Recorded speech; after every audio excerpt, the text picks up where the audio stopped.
Wait, that was all a dream. Oh, hey, then maybe I haven't become a hideous drunken wreck. Oh.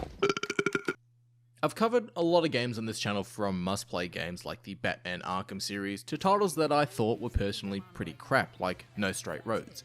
But I've never been so conflicted with a game before like Deathloop.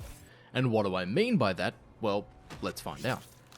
Developed by Arcane Studios, the studio behind Dishonored, Deathloop has you playing as a character known simply as Colt, who wakes up on a strange beach. Now, not knowing where you are or even your name, you need to figure out what's going on. Before you know it, you'll learn your name and some basic gameplay mechanics, and then you'll be introduced to a character known as Juliana who set out to stop you.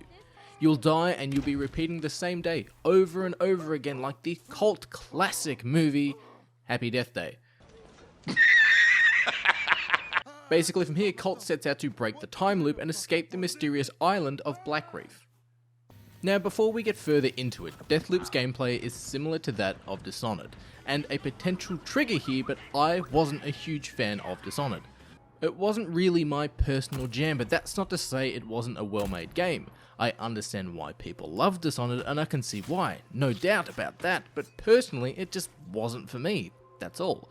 Now with that, the gameplay here in Deathloop is pretty damn similar to Dishonored, but I enjoyed Deathloop more than Dishonored. Story-wise, as mentioned, you play as a character Colt, who at first has no idea where he is, and without getting into spoilers, is being hunted by an assassin known as Juliana, who wants to stop Colt from breaking the time loop. Now, in order to break the loop, Colt has to eliminate key targets in the space of a single day, and when the day ends, the loop starts back over. Again and again! And again and again and again! That's the key gameplay loop here. See what I did there? The island and setting of Deathloop is known as Blackreef and is set into 4 districts, or zones if you will. Each different zone will have key targets, but also moving from zone to zone will change the time of day. For example, if you're at the Dock Wharf area in the morning, should you leave that area and move to a different area, the time of day will change. Now, each key target will be in certain areas at certain times of the day, and you'll need to do some puzzles to work that out too. For example, there could be 2 key targets that are only available at midday, but they're in 2 separate locations of Blackreef. So you need to find a way to get one of them to move to a different zone at a different time of day. So Deathloop plays a little bit like Majora's Mask, having to repeat a day and solve puzzles. Thankfully though, once you have solved a puzzle or resolution once, you won't need to do it again when the time loop repeats. For example, if you blow up a generator or take out a power supply, you won't need to do that again. Core gameplay itself, Deathloop does let players openly decide how they want to play. Being basically Dishonored in a different setting, the flow of the districts are quite similar. Now, the entire island is set out to find and kill Colt in order to protect the time loop, so everyone and everything is hostile. You can sneak and avoid enemies completely, quietly assassinate enemies by snapping their necks fucking brutally. Like shit, look at how Colt snaps a damn neck. It's like the head is completely severed from the spine and the head is just hanging on the skin attached to the body. You can also decide to go in loud, but Colt takes damage like a nan falling downstairs.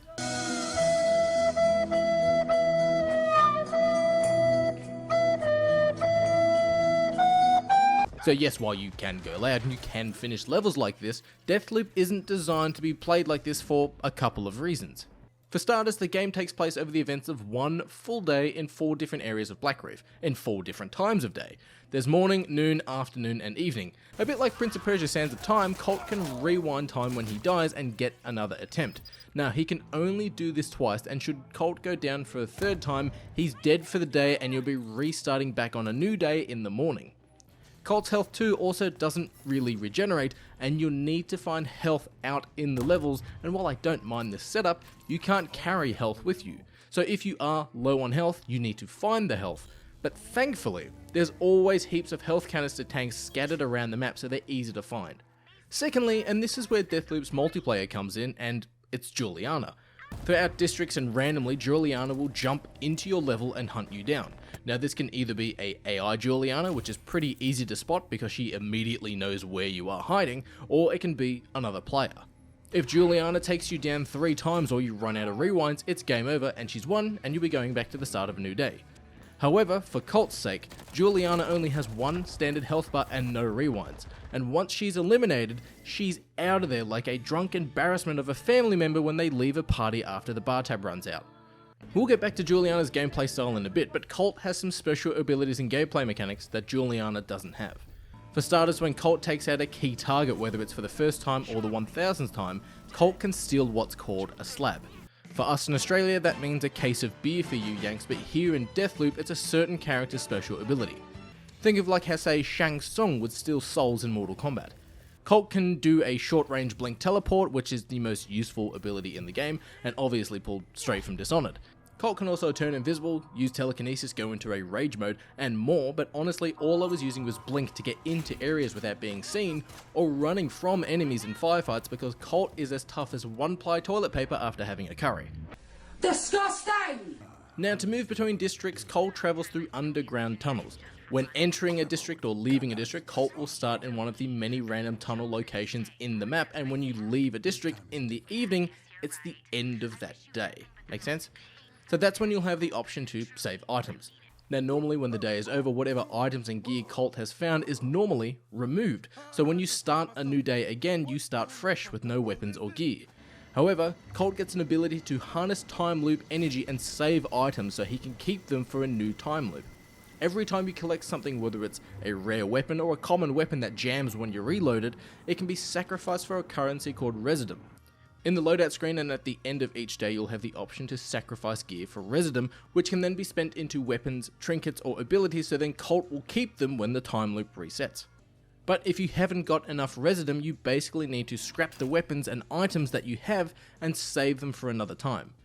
Thankfully, if you have found a sweet weapon that you love but you can't afford to keep it, you can come back another time and pick it up again and then spend the Residum to actually keep and save the weapon when the loop ends. Thankfully too, once you save a weapon, you won't need to do it multiple times.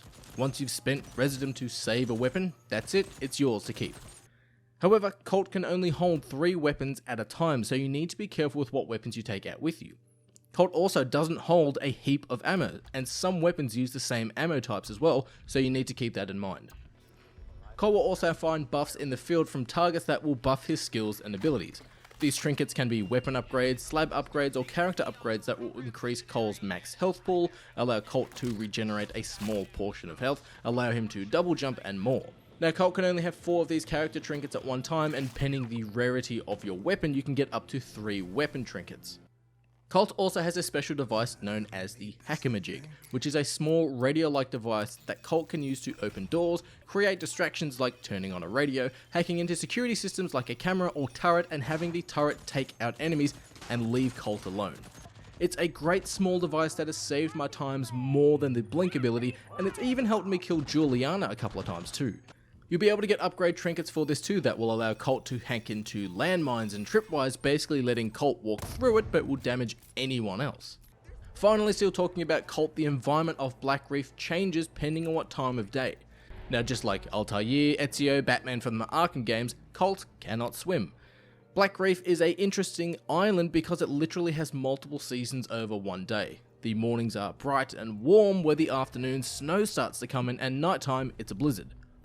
Now, cold water will harm Colt because it's cold and he needs to walk through it, and deep water will kill Colt completely. Certain areas too will change with the tide, and the frozen weather at nighttime will freeze the water up, allowing Colt to actually reach certain areas that he couldn't reach, say, in the morning. Another change too is the enemy density. Now, during the day, enemies can be seen defending and roaming areas where a key target might be hanging out, but at nighttime, the entire island goes to the city of Updam for a party, and should you go to Updam at nighttime, the city streets are full of enemies, while other districts are barren because everyone's at the party.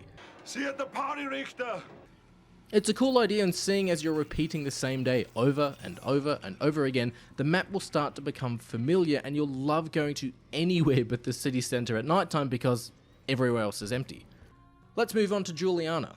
Now, Juliana's mode is pretty quick and straightforward, and it's simply that you've joined into another random or a friend's game, and you need to find that Colt and take them out until they have no rewinds left. Juliana will have more rare weapons when she starts compared to Colt, who needs to manually find them in the game, and Juliana will also have some slabs too, like telekinesis or rage. However, there's one ability that Juliana has that's fucking fantastic, where she disguises herself as a standard goon, while that goon actually disguises themselves as Juliana, allowing you to blend in.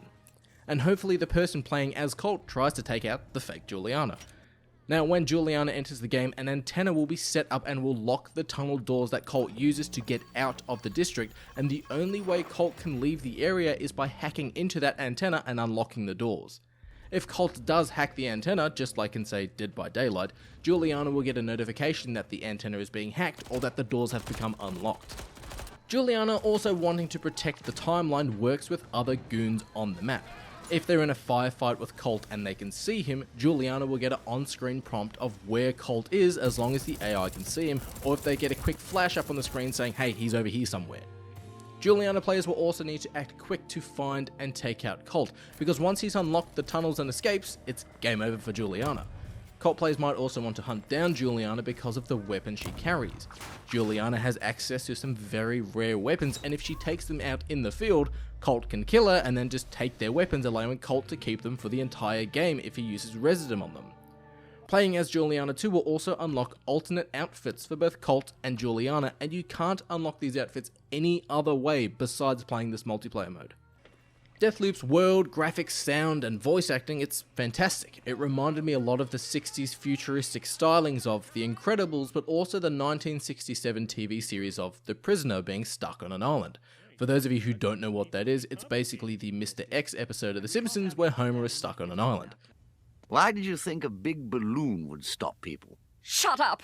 That's why! There are small attention to details too that I love, like when enemies die, the bodies will disappear in a time flash effect, basically having that goon respawn in the next time loop. When you're killed as Colt and you've got rewinds, you have this acid trip time loop outline of your body that will be your Residum that you can reclaim. For example, if you've got 10,000 Residum and you get taken out by Juliana, that time loop acid trip outline of your body will stay there and you'll lose all of your Residum.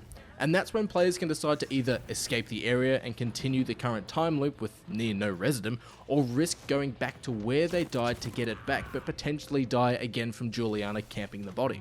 Think of it like the experience system from Jedi Fallen Order, where if an enemy killed you in that game, when you respawned, if you killed them, you got your previous experience back. Now to where I can't decide about Deathloop. While I like the premise, characters, time setting, world and everything, Deathloop is a very repetitive game and it's a bit tedious. Just so horribly repetitive. There are sweet animated cutscenes in this story that had me interested to keep following threads, but there are moments where you need to revisit an area again and again. Again and again. And again and again and again. To grab some information like a passcode for a safe, but you're currently playing in noon and the safe only opens in the morning, so you basically need to wait another full day for that plot thread to open up. Thankfully between districts you can just skip days, but having to wait for the loading screens and going back into a tunnel was just frustrating.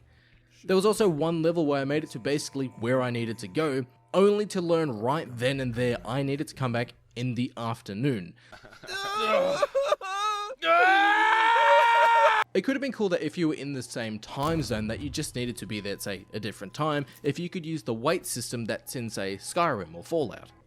And while yes, with a game that's based around a time loop, there was one area of the game that had me work with some generators where I had to come back, recharge the generators in order to move forward, and by the second time I had to do this, my brain was fried from having to repeat myself multiple times. I subconsciously just hit Alt F4 and walked away from my computer. But we already did it. It took 7 hours, but we did it. It's done. I don't necessarily think that's a real negative for Deathloop, but personally it's a learning experience that I'm not really a fan of these styles of games. Speaking of tunnel exits, when the game says move to an exit and escape, the game tells you to go to the exit that you entered the game in. However, if you're standing at another tunnel exit or entry point, you can simply use that one. You don't have to go to the waypoint that the game tells you to go to. If you have map knowledge, you can just use the nearest exit point. It's also incredibly frustrating when you're working on a story plot point and you've quietly taken out enemies and you've snuck into an area to have Juliana enter your game and add that extra tension. Now sure, it works in regards to, oh fuck, not only do I need to get this intel, but I also need to either kill Juliana so she's gone and open up the antennas to get out. However, most of the Julianas I played with during my time with Deathloop just camped the antennas and didn't do anything else. Deathloop 2 also has a lot to deal with. The time loop nature of the game, different districts, different times of days, Juliana, slab abilities, resident to save your weapons, abilities and perks, finding rare weapons, finding intel about how to take out key targets. There's so much information to take on board about how Deathloop works as a game that there's moments if you're not paying attention or you don't want to read or learn about these moments, you won't enjoy Deathloop. Of course. It's so simple. Wait, no it's not. It's needlessly complicated. Yes, it is. Same too for people who just love simple shooters. While the gun gameplay of Deathloop is pretty solid and can be somewhat brutal, there are some great creative weapons too. If you're wanting to play the whole game going in loud, you're not going to enjoy this. Deathloop tells you that it can be played however you want, but there are definitely some areas that stealth is required, otherwise you're more than screwed. Without going into spoilers, during an area, if you alerted a guard with a radio, they'd tell everyone that Colt was in the area and the key target would activate a nuclear reactor. In order to survive, you need to leave the district, but just as the reactor activated, I had maybe 4 minutes to escape, a Juliana entered my game and the tunnels were locked, and the antenna was more than 4 minutes away. The AI enemy 2s are also fairly dumb. You can execute them within blood spray distance and the enemies won't notice. I've had enemies fall off roofs and then other enemies investigate how that AI died. You'll fire a loud weapon and enemies about 10 to 15 meters away won't hear it, and they'll just look around and hang out as they are. But if one enemy sees you, everyone around you will immediately turn and start hunting you. If an enemy with a comm system alerts everyone and is in a firefight with you, everyone on the map will rush to your position immediately.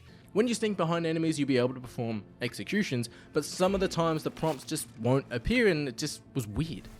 The hack-a-magic device too can be used around corners, so if you're hacking a camera or turret, if you start the hack within range and then move behind cover so you're out of the line of sight from say a turret, the hack won't stop, in fact it'll just continue and keep going. Playing as Juliana 2, it's also a bit too easy to grief new players in this game. If you see Colt moving around on the map, you can take him out a bit later. You'll know that Colt will rewind back to a safe point, basically back from the direction he came. So if you watch and observe a Colt, you can basically take him out, follow his previous path, take him out again and again. Again and Don't even think about it, pal. Sadly too, while there are some fantastic weapons in the game, there aren't many quiet weapons, well, if any. Colt and Juliana will have access to a sweet machete, and Colt can basically use a gas-powered nail gun which is silent, but it's not deadly. Sneaking up and shooting enemies in the head with this weapon doesn't kill them instantly, and it's better to go in and physically take them out rather than using a weapon that is as powerful as a spud gun or using a loud weapon in general. I think the best way to summarize Deathloop is that it's Dishonored meets Majora's Mask. If you love Dishonored, then I think you'll love Deathloop. Shit, the health bar setup and even Colt's abilities are the same as Corvo's in Dishonored. While its core gameplay is Dishonored with a different skin and world and characters and shit, even some of the music and atmosphere kept me interested in Deathloop. I have to say personally, it's not my cup of tea. Arcane Studios have made a pretty great game, and for those that love what they've done in the past and are looking for something to smash out on their PlayStation 5 or PC, I can recommend it to you. But if you didn't like Dishonored, it's more of the same here. Now, just like Dishonored, I can see that people are going to love this, and it is a fun game, it just wasn't for me. And sometimes, that's absolutely fine. Companies can release a game that is great, but it's not for everyone. FIFA games aren't for everyone, we all know my thoughts on Call of Duty. The F1 titles, as fun as they are, I wouldn't recommend that game to someone who doesn't really play racing games or isn't a fan of the sport. But if you love Dishonored, then shit yeah, take a look at this. I'm genuinely excited to see what some hardcore Dishonored fans have to say about Deathloop and how they're going to love this game, and even laugh along with the dialogue written here, because at some moments, I laughed as well.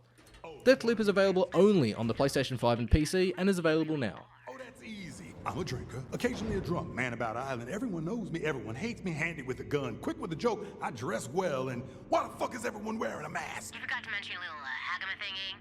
You'll get there. It's a heck of a jig. I'm done playing this your way. It's the cult show from now on. Okay, all aboard, sweetie. Choo-choo. I said cult show, not cult. Fuck it. Next stop, security office. Choo-choo.